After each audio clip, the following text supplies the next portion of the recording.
Standing at 8,611 meters, K2 looms like a towering sentinel, daring climbers to attempt what has claimed the lives of so many. Known as the Savage Mountain, it's the ultimate test of human endurance, skill, and survival. A place where every step is a gamble with death, where only the brave or the foolish dare to tread. But what is it that makes K2 so deadly? And why do climbers keep coming back despite the odds? Let's take a journey to one of the most treacherous places on Earth. A mountain so unforgiving that 1 in every 4 climbers who attempt it never returns. Standing just 237 meters shorter than Everest, K2 is the second highest mountain on Earth. But don't let that fool you, it's far more dangerous. Located in the Karakoram range on the border of Pakistan and China, this colossal peak rises like a jagged fortress of ice and rock. Unlike Everest, which many consider climbable thanks to modern routes and guides, K2 is different. It is remote, isolated, and virtually untouched by the conveniences that make Everest more accessible. K2 has earned its reputation as the most lethal of the 8,000-meter peaks. But why? What is it about this mountain that claims so many lives? First surveyed in 1856 by British surveyor Thomas Montgomery, K2 received its unimaginative name as the second peak of the Karakoram range, K for Karakoram and 2 for being the second peak recorded. But there's nothing ordinary about K2. It wasn't until 1954, nearly 100 years later, that it was first successfully summited by Lino Lacedelli and Achille Compagnoni, 2 climbers from an Italian expedition. Their victory over K2 was historic, but it came at a high price. Art Gilkey, an American climber on the same expedition, tragically lost his life, a sacrifice that seems to echo through the many years since. Since that first successful climb, only about 400 climbers have made it to the top of K2. To put that in perspective, over 6,000 climbers have summited Everest. That's 15 times fewer people who have stood on K2's summit. Why? It's simple. K2 is far more treacherous and the risks are exponentially higher. The summit of K2 is not just hard to reach, it's also incredibly hard to survive. In the last few decades, K2 has claimed over 90 lives with a death rate of nearly 25%. That means for every 4 people who attempt to summit K2, 1 never returns.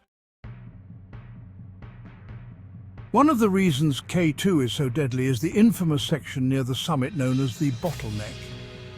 Just below the summit, climbers must pass through a narrow, steep section of the mountain flanked by enormous hanging glaciers called seracs. These glaciers are unpredictable. They can collapse without warning, triggering avalanches that sweep everything in their path. In 2008, one of the deadliest incidents in K2's history occurred in the bottleneck. 11 climbers died in a single day after a serac collapsed, triggering an avalanche that buried them under tons of ice.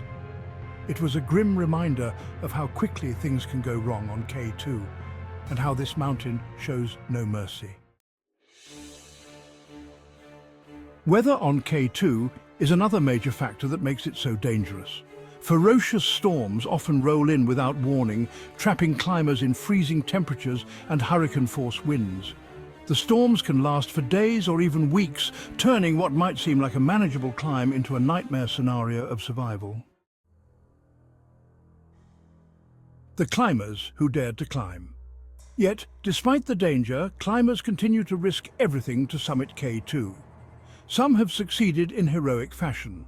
Reinhold Messner, widely considered one of the greatest mountaineers in history, made the first ascent of K2 without the use of supplemental oxygen in 1979. This was an incredible achievement, given that oxygen levels at K2's summit are less than a third of what they are at sea level.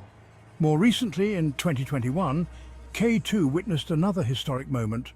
For the first time in history, a team of Nepali climbers successfully summited K2 in winter, something that was long considered impossible. In the brutal cold and violent winds of K2's winter, temperatures plummet to -65 degrees Celsius.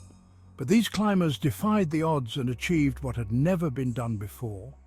Still, for every success story, there are countless others that end in tragedy. Scott Fisher, a famous mountaineer, once said that the mountain decides who climbs it and who doesn't. It's as if K2 has its own will, choosing who survives and who perishes. But what drives climbers to take on such risk? Why do they return to K2 knowing full well the dangers? For many, it's not just about reaching the summit. It's about confronting something larger than life, something that tests every ounce of their physical and mental strength. The summit of K2 represents the ultimate prize in mountaineering, a place so high, so dangerous, and so awe-inspiring that to reach it is to achieve something very few ever will.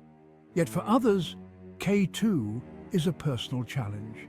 It's about facing fear head-on, about confronting the limits of human endurance.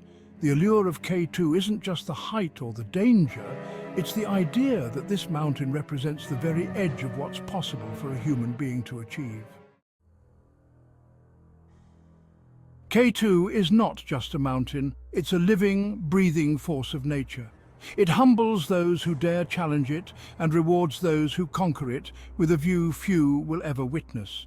But for every successful summit, there's a story of tragedy, of loss, and of lives cut short by the unrelenting power of this peak. The question is, would you ever dare to climb the savage mountain? What is it that draws climbers to risk everything to conquer one of the most dangerous places on Earth? Let me know your thoughts in the comments below. And don't forget to subscribe to the channel for more thrilling stories of adventure and survival. Stay tuned for our next video. It's one you won't want to miss.